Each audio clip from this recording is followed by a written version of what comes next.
This is Joe Pugh for IFLTV.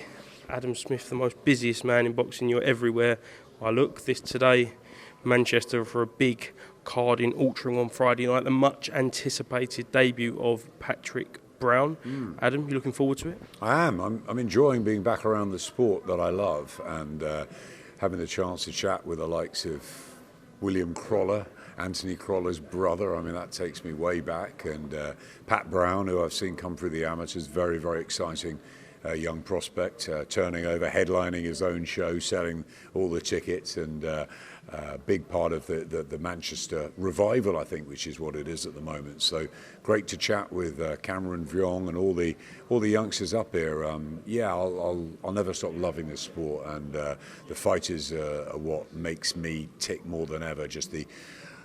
I love being around them. I respect anyone that gets in a ring, whatever level.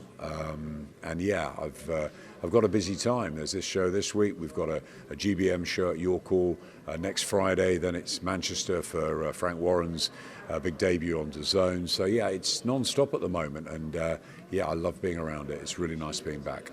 Obviously, we're never 100% sure how a professional career will play out, but as far as kind of hope, anticipation for Pat Brown, it doesn't really get much higher in how we're looking at him going into his professional career.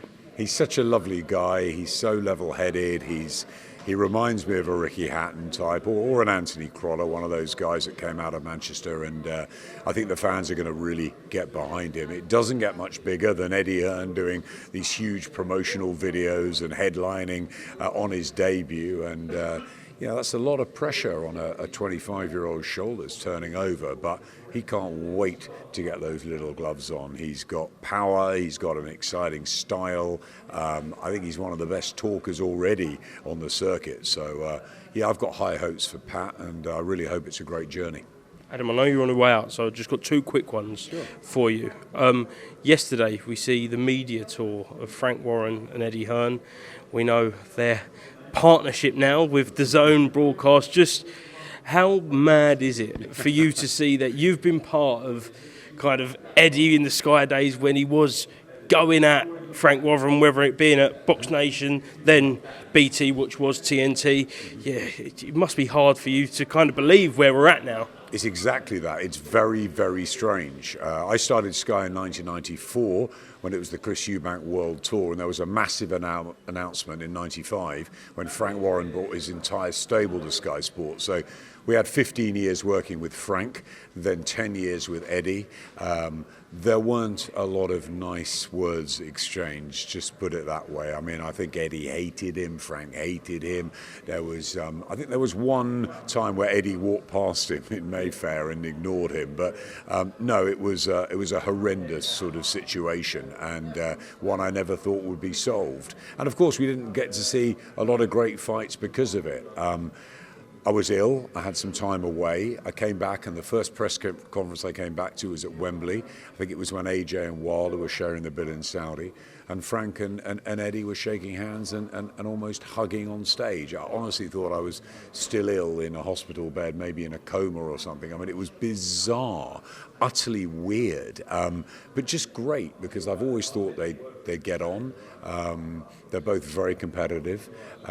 Yes, a slightly different generation, but ultimately they love boxing and they love their fighters, and I knew they'd always have a lot in common, and they're both charming individuals. So I'm sure they've had many a pleasant dinner since. I think it's terrific that they are on DAZN together from April. What a place it's going to be, DAZN, with both of them on. They're going to be competing against each other, with each other, the 5v5s. It's great for boxing. It's great for fighters. It's great for fans, and long may it continue. And it's a wonderful time for boxing. Turki Al-Sheikh's come in. He's changed everything. The best are finding the best. Dana White wants to be involved, which is terrific as well. The Ring magazine's come back. I mean, people are saying boxing's broken. I'm loving it. I'm loving this era of boxing. I can't wait to see what happens next. Last one. Did you ever put your arm around Eddie Hearn at any point when he was with Sky and say, look, come on, have a word with Frank, try and make these big fights? And was it always a resounding no? That's a really good question. I used to speak to Eddie 5 times a day probably, and he mentioned Frank Warren a lot. And I remember when Frank went to BT Sport, and he was like, "Oh, we've got a bit of. Have we got any competition?" And he was trying to sort of work it out. Nah, we're way too good for him and all that. I said, no, competition makes you better, and I think that's always good. I sort of lost touch a little bit with Frank during that time because Eddie and I were so intense, our relationship. But I've always liked Frank. I've always enjoyed being around him.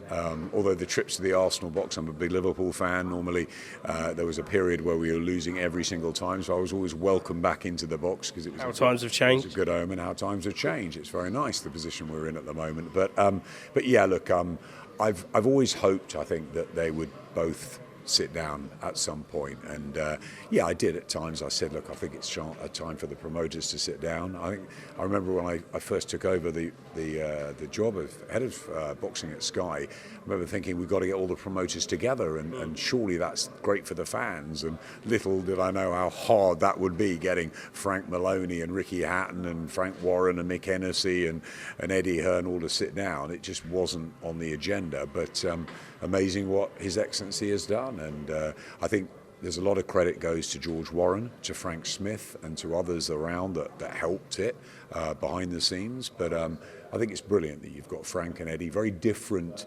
characters, very different ways of promoting. Both have their massive strengths. They don't have many weaknesses, but I know one or two of them. But yeah, name them, no. But they're great for the sport. And yeah, look, Frank's been in it for decades. Eddie, less time, but has made such an impact since he's been here. Let's not forget Ben Shalom. Let's not forget the Sowlands. Let's not forget Izzy Asif. You know, there are many, many other promoters around that make this sport tick. And it's great having competition, and it's fantastic for fighters and for fans. And I'm a fan, and I love fighters, so that's great. Excellent, Adam. Thank you very much, and we'll see you at York Hall next Friday. Look forward to it. A big show. Shakan Pitters going for the European light heavyweight title. Emma Dolan, fantastic fight she's got with Lauren Parker, and I think one of the best sleeper fights in recent times with Ben Crocker and Tiernan Bradley, two super lightweights. I think that's going to be an absolute cracker. So yeah, York Hall. Izzy tells me it's going to be better than last time. Like, you've never seen it before. That's what he told me last time. You'd never seen it before. I walked in and it was amazing. So what's he going to do this time? He's got some trick up his sleeve. I can't wait. Adam, thank you very much.